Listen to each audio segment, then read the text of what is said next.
इस कहानी की शुरुआत होती है मोरक्को के साउथ में मौजूद एक रेगिस्तान से, जहां पर दूर दूर तक फैला हुआ सूखा पहाड़ी इलाका और रेत दिखाई देती है। इसी सूखे और बंजर रेगिस्तान में एक बहुत बड़ी रेव पार्टी चल रही होती है। हजारों की तादाद में लोग यहाँ मौजूद हैं, जो म्यूजिक की तेज धुन पर नाच रहे हैं। इन लोगों में हर तरह के लोग हैं, कुछ अजीब कपड़ों में हैं तो कुछ नशे की हालत में हैं। इस भीड़ के बीच हमें दो लोग दिखाई देते हैं जो बाकी लोगों से बिल्कुल अलग लग रहे हैं, जिनके नाम लुइस और स्टेफन है। ये दोनों बाप बेटा हैं। लुइस के चेहरे पर परेशानी है और वो किसी पार्टी के मूड में नहीं है। लुइस के हाथ में कुछ पोस्टर्स होते हैं। वो हर गुजरने वाले शख्स को वो पोस्टर दिखाता है और पूछता है कि क्या तुमने इस लड़की को देखा है। दरअसल पोस्टर पर जिस लड़की की फोटो है उसका नाम मार है, जो लुइस की बेटी और स्टेफन की बड़ी बहन है। यहाँ पर हमें पता चलता है कि मार पिछले 5 महीनों से गायब है और आखिरी बार उसे एक ऐसी ही रेव पार्टी में देखा गया था। लुइस इसी उम्मीद में यहाँ आया है कि शायद उसे अपनी बेटी का कोई सुराग मिल जाए। स्टेफन अभी छोटा है, वो उस माहौल को समझ नहीं पा रहा, लेकिन वो अपने फादर का साथ दे रहा है। ऊपर धूप बहुत तेज होती है, लेकिन लुइस रुकता नहीं है। वो एक ग्रुप के पास जाता है जो वहाँ जमीन पर बैठे नशा कर रहे होते हैं। वो उन्हें फोटो दिखाता है, लेकिन वो लोग नशे की हालत में धुत हैं और लुइस को इग्नोर कर देते हैं। कुछ लोग उसे गलत जवाब देते हैं तो कुछ लोग उस पर हंसते हैं, लेकिन लुइस हिम्मत नहीं हारता।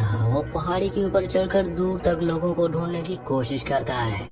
अब इसके बाद शाम होने लगती है। लुइस और स्टेफन थक कर एक जगह खड़े होते हैं। तभी उनकी मुलाकात एक रेवर्स के ग्रुप से होती है। इस ग्रुप में कुछ लड़के और लड़कियां हैं। ये लोग दिखने में थोड़े अलग लग रहे होते हैं। लुइस उन्हें मार की फोटो दिखाता है। इनमें से एक लड़की फोटो को ध्यान से देखती है। वो लुइस को बताते हैं कि उसने शायद इस लड़की को देखा है, लेकिन यहाँ नहीं। वो बताते हैं कि डेजर्ट के और भी अंदर मोरिटेनिया के बॉर्डर के पास एक और सीक्रेट रेव होने वाली है। ये एक बहुत बड़ी और आखिरी पार्टी होगी। वो कहते हैं कि हो सकता है कि मैर वहाँ गई हो, क्योंकि वो पार्टी बहुत मशहूर है। ये सुनकर लुइस के मन में एक उम्मीद जागती है। तभी वहाँ पर कुछ हलचल शुरू होती है। पुलिस और मिलिट्री की गाड़ियाँ वहाँ आना शुरू हो जाती हैं। अनाउंसमेंट होती है कि ये पार्टी इलीगल है और सबको जल्द से जल्द यहाँ से निकलना होगा। साथ ही रेडियो पर खबर आती है कि कंट्री में हालात खराब हो रहे हैं। इस कंट्री में सिविल वॉर शुरू हो चुकी है और अब हालात बद से बदतर होते जा रहे हैं। मिलिशिया लोगों को वहाँ से निकालने के लिए जबरदस्ती करती है, लेकिन वो रेवर्स का ग्रुप पुलिस की बात नहीं मानते।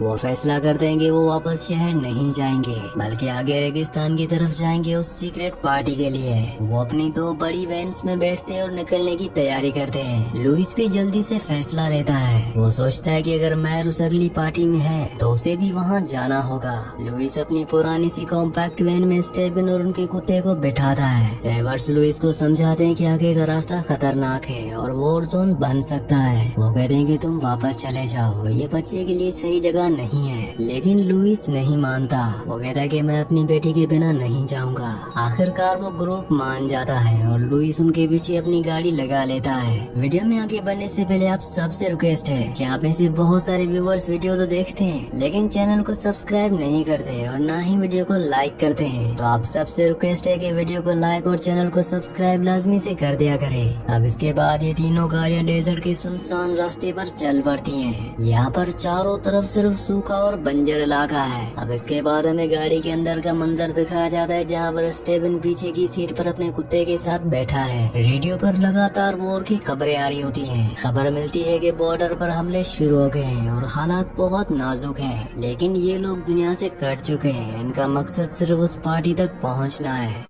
रास्ते में ये लोग एक जगह पर रुकते हैं। रेवर्स का ग्रुप अपनी गाड़ियों से उतरता है। वो आपस में बातें करते और नशा करते हैं। लुइस उनसे थोड़ा दूर रहता है, लेकिन उनके साथ खाना और फ्यूल शेयर करता है। यहाँ पर हमें टोनिन नाम का एक आदमी दिखाया जाता है। टोनिन का पैर कटा हुआ है। वो अपने कटे हुए पैर को यूज करके पपेट शो जैसा कुछ करता है और साथ ही गाना गाता है। स्टेफन ये देखकर थोड़ा हैरान होता है। ये लोग अजीब है, लेकिन बुरे नहीं। अब इनमें से एक लड़की जिसका नाम जेड है, वो लुइस से बात करती है और उसे थोड़ा कंफर्ट देने की कोशिश करती है। वो कहती है कि हम सब किसी न किसी चीज की तलाश में हैं, लेकिन हकीकत में जिंदगी इसी का ही तो नाम है। अब इसके बाद सफर शुरू होता है। अब रास्ते में एक सूखी हुई नदी आती है जिसे इन्हें पार करना है। गाड़ियाँ मुश्किल से पथरीले रास्ते से गुजरती हैं। यहाँ पर एनवायरनमेंट बहुत खतरनाक दिखाया जाता है, न पानी है न कोई पेड़। एक जगह रात को कैंप लगाया जाता है जहाँ पर ये सभी लोग इकट्ठा होते हैं। रेवर्स लोग एक तरह का नशा ले रहे होते हैं। अब सुबह होती है तो लुइस देखता है कि उसका कुत्ता बहुत अजीब बिहेव कर रहा है,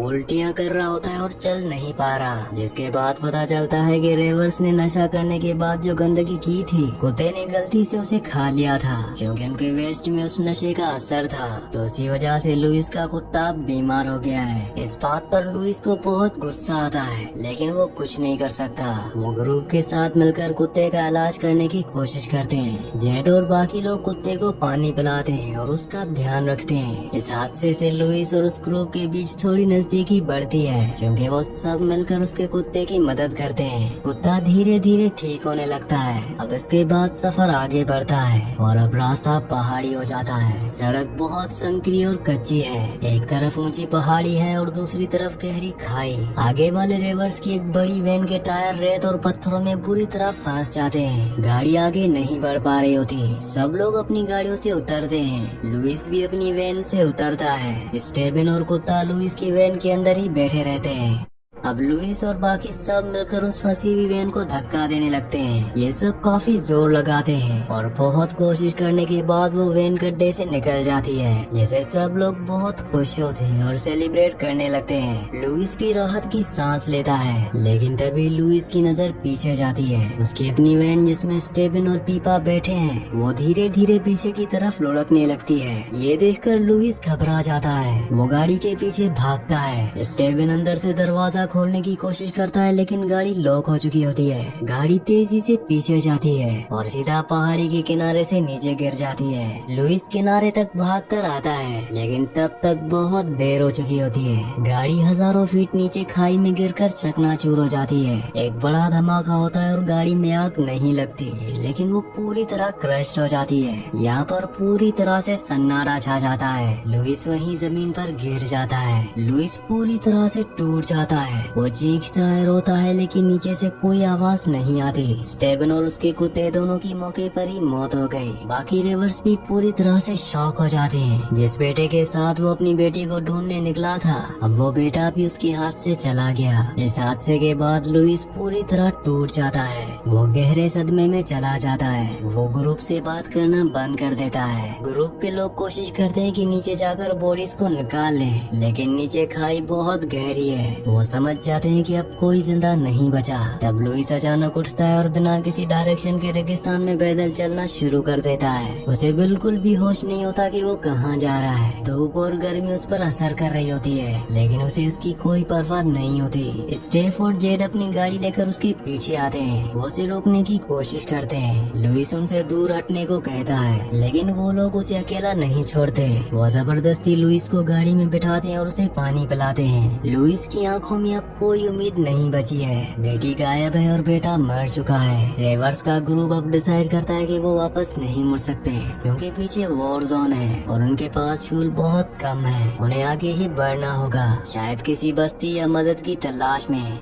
रास्ते में एक चरवाहा दिखता है जो अपने ऊँटों के साथ जा रहा होता है। ये लोग मदद के लिए उसके पास गाड़ी रोकते हैं, लेकिन जैसे वो चरवाहा इन लोगों को और इनकी हालत को देखता है, वो बिना कुछ बोले वहाँ से भाग जाता है। अब ये लोग रेगिस्तान में बिल्कुल अकेले रह गए हैं। धीरे धीरे रात हो जाती है और ये सब एक जगह रुकते हैं। माहौल बहुत भारी और दुखी होता है। जेड जो इस ग्रुप की मेन लड़की है, वो देखती है कि सब लोग खासकर लुइस गहरे सदमे में है। वो सोचती है कि इस दुख से डील करने का उनका अपना तरीका है, यानी म्यूजिक।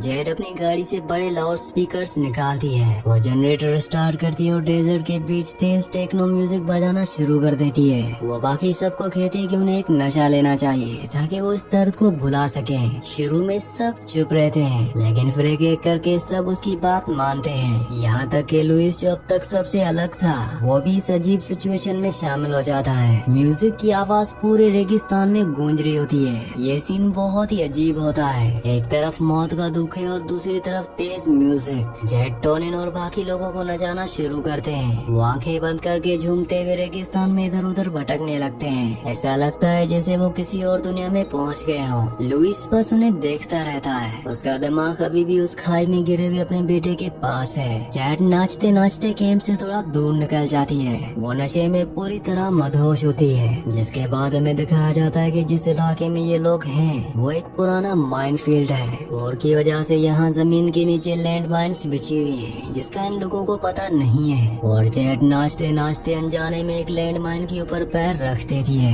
म्यूजिक के शोर में किसी को कुछ सुनाई नहीं देता। तब अचानक एक जोरदार धमाका होता है जिससे जेट की पीठ के चिथड़े उड़ जाते हैं। धमाके की आवाज सुनकर बाकी सबका नशा टूट जाता है और वो उस तरफ देखते हैं। टोनिन जो जेट के करीब था और उसका दोस्त था वो ये देखकर पागल हो जाता है। वो चीखता हुआ जेट की तरफ भागता है। बाकी लोग उसे रोकने की कोशिश करते हैं। वो कहते हैं कि वहाँ माइंस हैं, लेकिन टोनी किसी की बात नहीं सुनता। वो भागते हुए जाता है और जैसे ही वो जेट की बॉडी के पास पहुंचने वाला होता है तब उसका पैर दूसरी लैंड माइन पर पड़ता है जिसे टोनिन भी मारा जाता है। म्यूजिक अभी भी चल रहा होता है जो इस सीन को और भी भयानक बना देता है। ये देखकर बाकी लोग सुन पड़ जाते हैं। वो डर के मारे हिल भी नहीं पाते। उन्हें समझ में आ जाता है कि वो मौत के मैदान में खड़े हैं। लुइस जो पहले ही अपने बेटे को खो चुका है वो अब इन नए लोगों को भी मरते हुए देख रहा है। अगली सुबह दिखाया जाता है कि जेट और टोनिन के बॉडी के टुकड़े वहाँ बिखरे हुए हैं। बचे हुए लोग वहाँ से हिलने की हिम्मत जुटाते हैं। वो बहुत ध्यान से एक एक कदम रखते हुए वहाँ से वापस गाड़ियों तक आते हैं। अब इनके पास कुछ नहीं बचा,